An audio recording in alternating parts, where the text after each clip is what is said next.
चलिए आज से हम लोग रोटेशनल मैकेनिक्स के क्वेश्चंस देखेंगे, वैसे क्वेश्चंस जो जी मेंस में प्रीवियस ईयर पूछे गए हैं। और उसमें जो पहला सेक्शन है वो है वैसे क्वेश्चंस जिसमें एंगुलर वेरिएबल से रिलेटेड जो क्वेश्चन होंगे, यानी वैसे क्वेश्चंस जो रोटेशनल मैकेनिक्स में आपने एंगुलर वेरिएबल जैसे angular velocity, angular displacement, angular acceleration, इन सब टर्म से रिलेटेड या इन सब टर्म को कंटेन करते हुए जो क्वेश्चंस होंगे उन सब को हम लोग डिस्कस करेंगे। और इसमें फर्स्ट क्वेश्चन ये देखिए बोर्ड पर है। क्वेश्चन है, a ball is spun with angular acceleration alpha equal 6t square minus 2t, यानी एंगुलर एक्सेलरेशन अल्फा दिया गया है, टाइम के का फंक्शन है वो, where t is in seconds and alpha is in radian per second square. At t equal 0 initial condition दिया गया है कि t इक्वल 0 पर the ball has angular velocity of 10 radian per second and angular position of 4 radian. शुरुआत में जब motion start हो रहा है या जब ऑब्जर्वेशन स्टार्ट हो रहा है उस समय जो एंगुलर वेलोसिटी है वो 10 रेडियन पर सेकेंड है और एंगुलर पोजीशन 4 रेडियन है। The most appropriate expression for the angular position of the ball is, यानी इस प्रॉब्लम में अल्फा के बारे में इंफॉर्मेशन है और हमें थीटा कैलकुलेट करना है। तो आप जानते हैं कि एक्सेलरेशन से अगर हमें डिस्प्लेसमेंट तक जाना होता है तो इंटीग्रेशन का सहारा लेना होगा। तो चलिए इसको करते हैं। Alpha is given as 6t square minus 2t। Alpha को हम लोग लिख सकते हैं d omega by d t.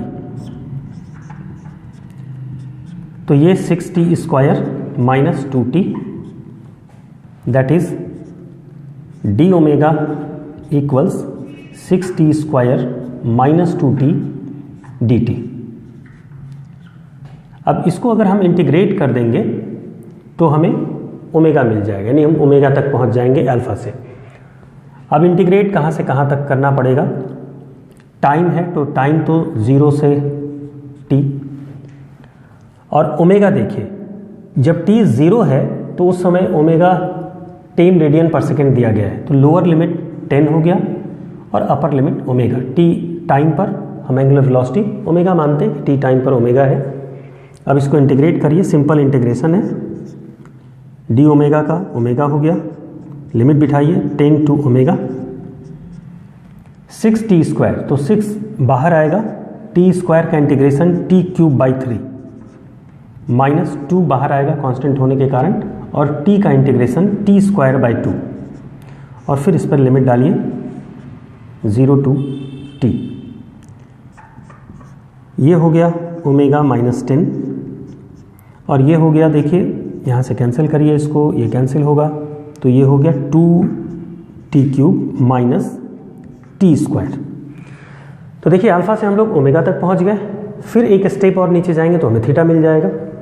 तो इस ओमेगा को पहले इस तरह से लिख लें, omega equals 2t cube minus t square plus 10, और इस ओमेगा को अब लिख सकते हैं d theta by d t. तो ये हो गया 2t cube minus t square plus 10, यहाँ से d theta equals 2t cube minus t square plus 10 dt। अब फिर इसको इंटीग्रेट कर दें हम लोग, इंटीग्रेशन फिर टाइम 0 टू t और थीटा का इंटीग्रेशन। जब टाइम 0 है उस समय देखिए थीटा दिया गया है, angular position is 4 radian, this is 4, और यहाँ थीटा। तो ये हो गया डी थीटा का इंटीग्रेशन 4 टू थीटा इक्वल्स, अब ये देखिए 2 बाहर आएगा, t क्यूब है तो t 4/4 हो गया इंटीग्रेशन इसका, माइनस t स्क्वायर का इंटीग्रेशन t क्यूब बाई 3 हो गया, plus 10t from 0 to t।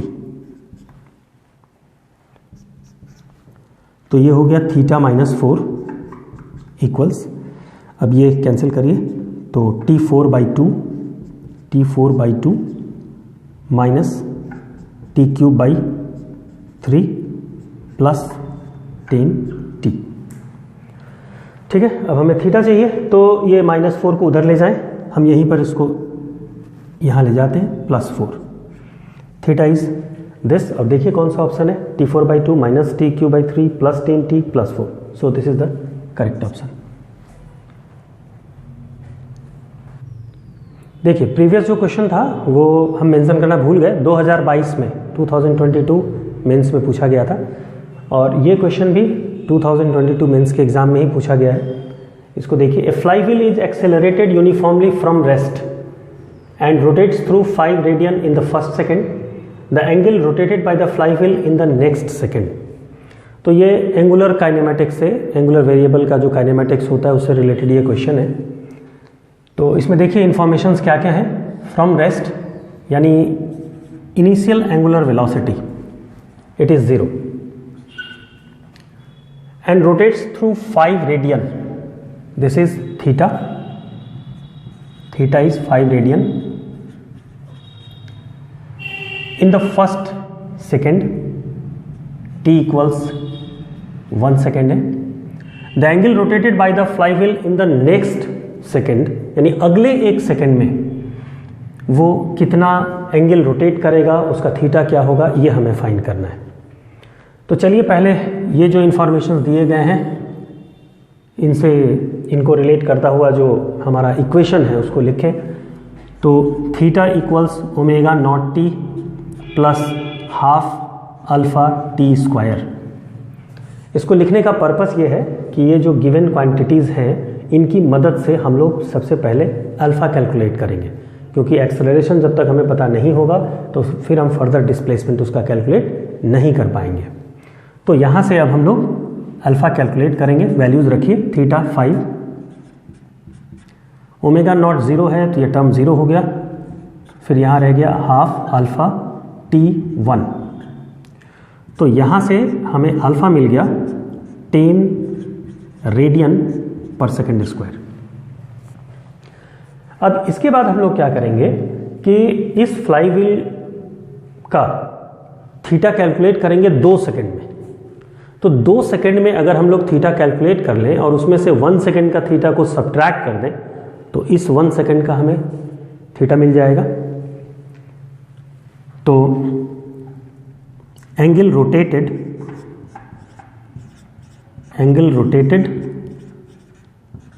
by the flywheel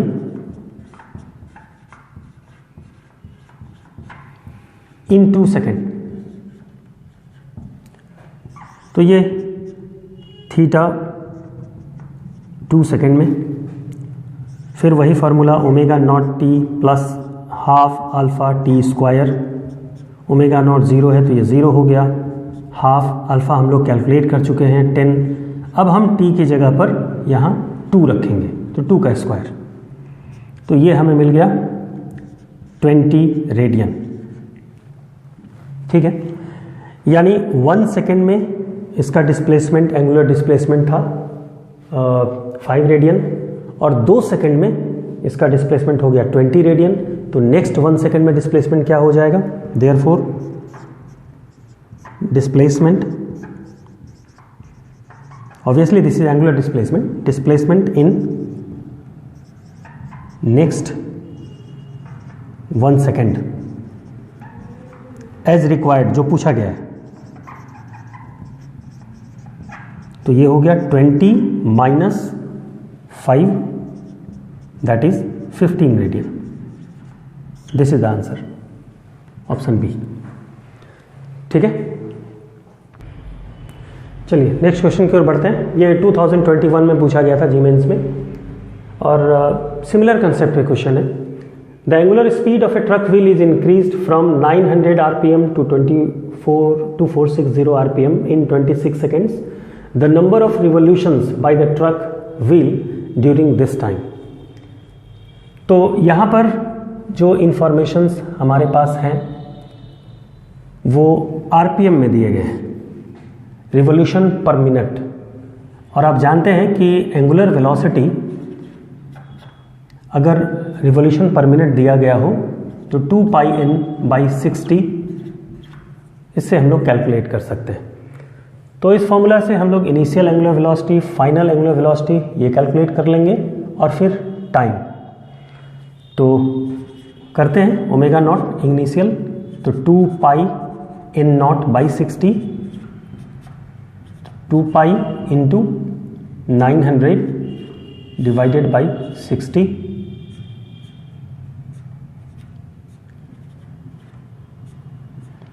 thirty pi radian per second. और फिर ओमेगा सिमिलर तरीके से कैलकुलेट करें इसको भी, 2 pi into 2460 divided by 60,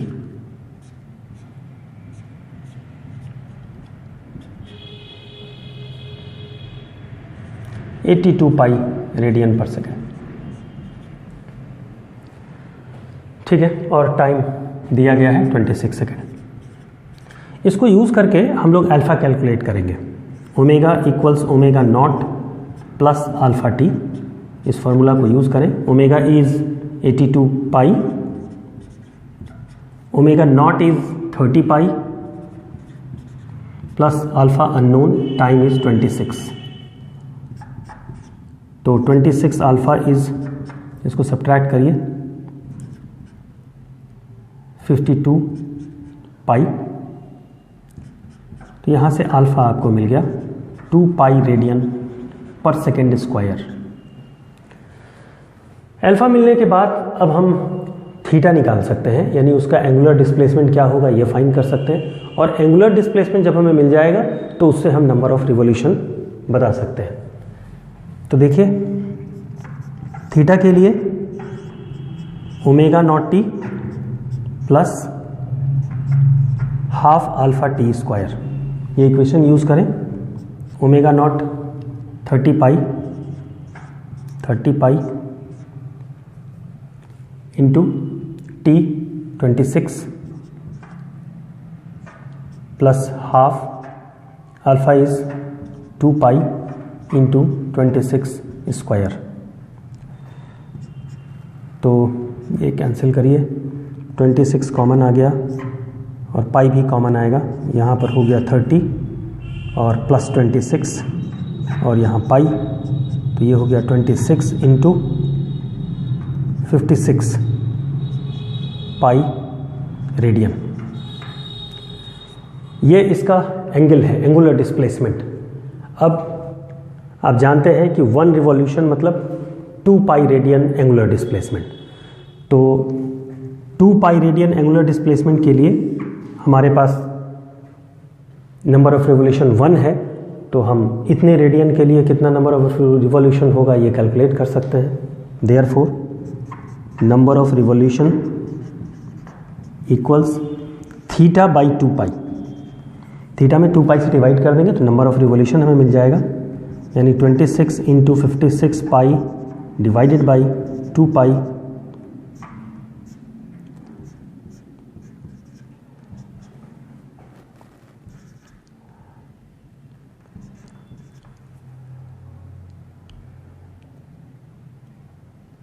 $728 revolutions. So number of revolutions by the wheel of the truck is 728. चलिए बढ़ते हैं नेक्स्ट क्वेश्चन की ओर। और ये जो क्वेश्चन है इसे रिपीट भी किया गया है, 2020 में भी पूछा गया था, फिर 2022 में। बहुत सिंपल क्वेश्चन है ये। क्वेश्चन है, ए particle of mass m is fixed to one end of a light spring having force constant k and unstressed length L. The other end is fixed. The system is given an angular speed omega about the fixed end of the spring such that it rotates in a circle in gravity free space. Then the stretch in the spring. यानी एक spring से एक मास attached है, m मास और spring का force constant k है, ये and fix है स्प्रिंग का, और इस पूरे सिस्टम को इस तरह से रोटेट कराया जा रहा है सर्कुलर पाथ पे, इस तरह से। ठीक है, तो ऑब्वियसली स्प्रिंग में एक स्ट्रेच आएगा, स्ट्रेच होगा ड्यू टू सेंट्रीफ्यूगल फोर्स। ये स्प्रिंग इलोंगेट करना चाहेगा क्योंकि ये मास m जो है ये बाहर की तरफ एक फोर्स एक्सपीरियंस करेगा। तो जो अनस्ट्रेस्ड लेंथ है वो L दिया गया है, और मान लीजिए कि इसमें x इलोंगेशन होता है, यानी कि इसमें जो स्ट्रेच है स्प्रिंग में जो इलोंगेशन है वो x है।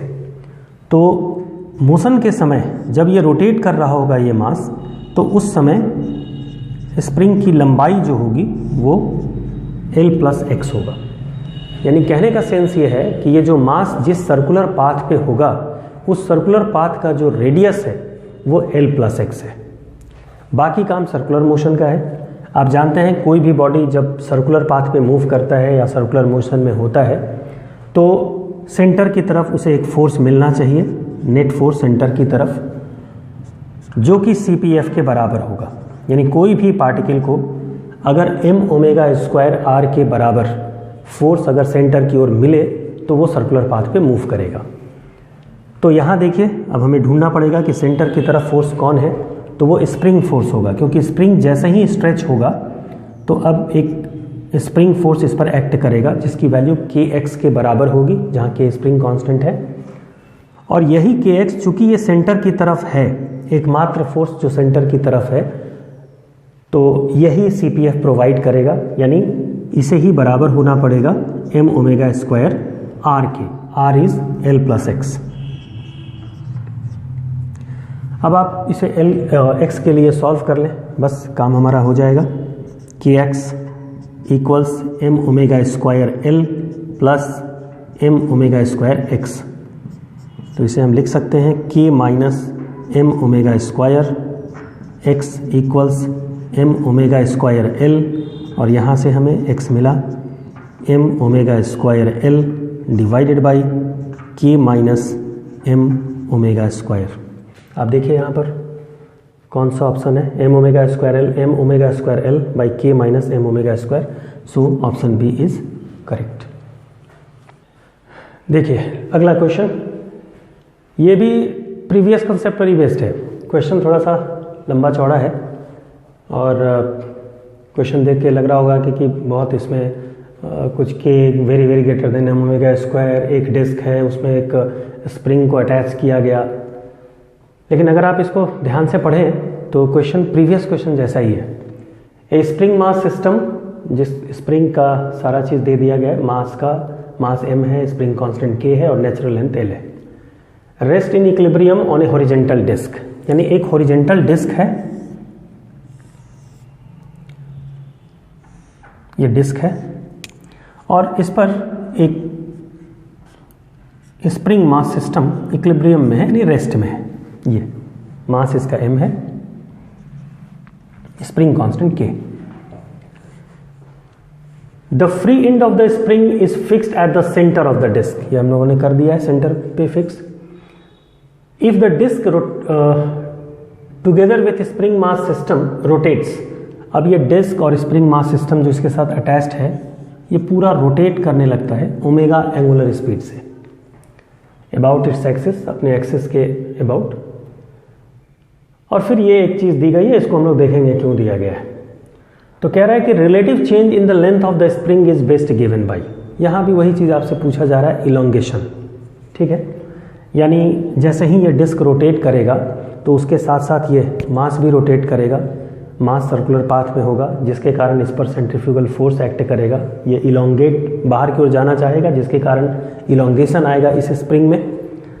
तो मान लीजिए कि ये जिस सर्कुलर पाथ पे मूव करेगा वो ये है, और इस समय इस स्प्रिंग में जो इलोंगेशन है उसको हम लोग x एज्यूम करें, यानी x elongation in the spring, तो इस इलोंगेशन के कारण जो रेडियस हो जाएगा इस ब्लॉक के मूवमेंट का, यानी ये ब्लॉक जो सर्कुलर पाथ पे होगा उसका रेडियस क्या हो जाएगा। प्रीवियस क्वेश्चन में भी ये हम लोगों ने किया था, L plus x, natural length L है और x इलोंगेट किया तो अब पाथ का रेडियस हो गया L प्लस एक्स। इसके बाद अब चूंकि ये ब्लॉक सर्कुलर मोशन में है तो जो सर्कुलर मोशन का कंडीशन है, net force towards the centre that must be equal to the centripetal force, उसको अप्लाई करें तो net force towards the centre must be equal to the centripetal force that is m omega square r। अब देखिए centre की ओर कौन सा force है, एक ही फोर्स है सिर्फ, स्प्रिंग फोर्स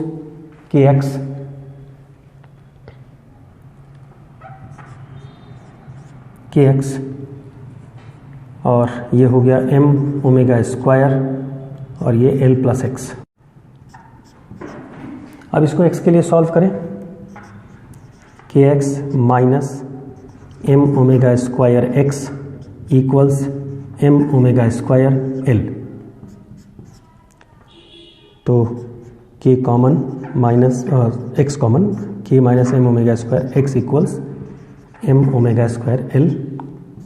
यहाँ से हम लोगों को x मिलेगा m omega square l divided by k minus m omega square. Previous question में यहीं तक हमारा काम हो गया था। यहाँ पर क्या किया गया है, एक दो चीज़ें जोड़ दी गई हैं। कहा गया है कि k बहुत बड़ा है m ओमेगा स्क्वायर से, और आप यहाँ देखिए k बहुत बड़ा है m ओमेगा स्क्वायर से। इसका मतलब है कि आप k के रेस्पेक्ट में m ओमेगा स्क्वायर को नेग्लेक्ट कर सकते हैं, यानी k minus m omega square को आप सिंपली k लिख सकते हैं। तो इसको हम लोग लिखेंगे m omega square l divided by k, since k is very very greater than m omega square. पहली चीज़ ये हो गई। दूसरी चीज़ इसमें कही गई है relative change in the length of the spring. Spring की लंबाई में जो परिवर्तन है वो है x, जो आपने कैलकुलेट किया, लेकिन इसने ये नहीं कहा है कि what is the change in length of the spring, इसने कहा है what is the relative change in the length of the spring. तो रिलेटिव चेंज का मतलब क्या होता है, change divided by original length. तो यहाँ चेंज है, यहाँ ओरिजिनल लेंथ है, इसको यहाँ ले आइए, x डिवाइडेड बाई l, ये हो गया m omega square by k, and this is the relative change in the length of the spring which is m omega square by k, that is option C। चलिए अब बढ़ते हैं next question की ओर। ये 2022 का क्वेश्चन है, mains का question है। ए tube of length 50 centimetre is field completely with an incompressible liquid of mass 250 ग्राम। एक ट्यूब है, ये ट्यूब और ये पूरा एक लिक्विड से भरा हुआ है और दोनों एंड पर ये क्लोज है। The tube is then rotated in horizontal plane. अब इस ट्यूब को एक हॉरिजेंटल प्लेन पर इस तरह से रोटेट किया जा रहा है about one of its ends, मान लीजिए इसी एंड के अबाउट इसको रोटेट किया जा रहा है ओमेगा एंगुलर वेलोसिटी से। विथ यूनिफॉर्म एंगुलर वेलोसिटी, जो हम लोग ओमेगा कह रहे हैं वो यहाँ दिया गया है कि it is x root f। Omega के बारे में उसने इंफॉर्मेशन दिया है कि ये x रूट f है, जहाँ f के बारे में कहा जा रहा है कि f is the force exerted by the liquid at the other and. ये जो f है, ये लिक्विड जो इस ट्यूब के इस एंड पर फोर्स लगाएगा वो है ये f। ऑब्वियसली इस बात को आप समझ सकते होंगे कि जैसे ट्यूब में लिक्विड है और उसको आप सर्कुलर मोशन में डाल रहे हैं, तो लिक्विड जो है एक सेंट्रीफ्यूगल फोर्स एक्सपीरियंस करेगा और वो बाहर की तरफ जाना चाहेगा, लेकिन बाहर की तरफ ये एंड बंद है तो उसको धक्का देगा, उस पर एक फोर्स लगाएगा। तो इस एंड पर जो फोर्स वो लगा रहा है उसकी वैल्यू f है।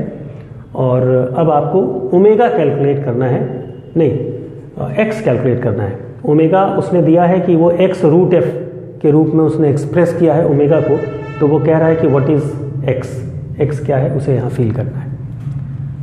तो इसके लिए अब हम लोग क्या करें, तो यहाँ हम लोग ऑब्वियसली इस लिक्विड का हर एक पार्टिकल सर्कुलर मोशन में है और सारे पार्टिकल डिफरेंट रेडियस के सर्कुलर पाथ पे मूव कर रहे हैं। तो इसमें हम लोग एक एलिमेंट को कंसीडर करेंगे, उसके सर्कुलर मोशन पर विचार करते हैं। मान लीजिए कि इस लिक्विड का एक एलिमेंट है ये,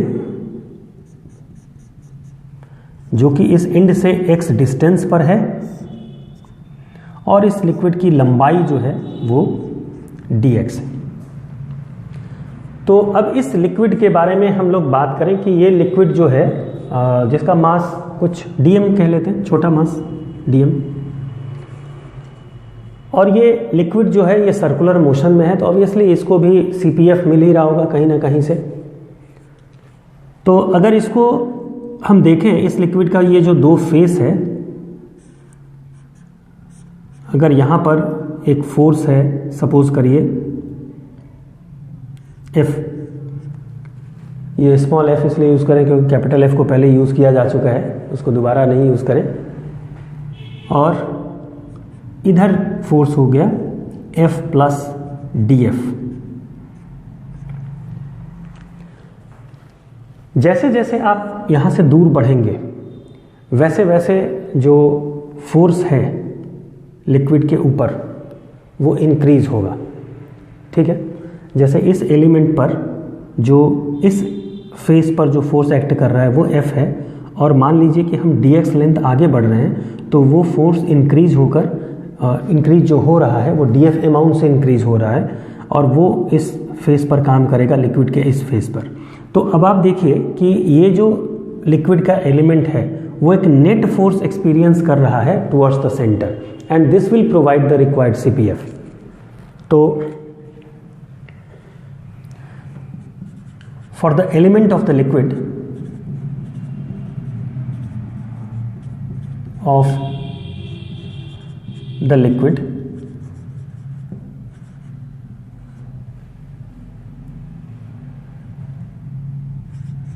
dF, net force towards the center, this will be equal to m, here dm, omega square r, that is x।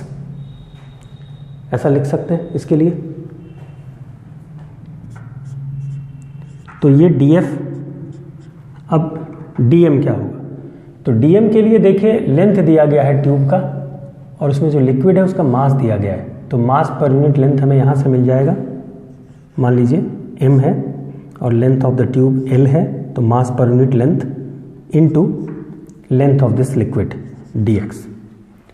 This is mass per unit length of the liquid and this is the length of the element. और फिर omega square x जो है उसको रख दें।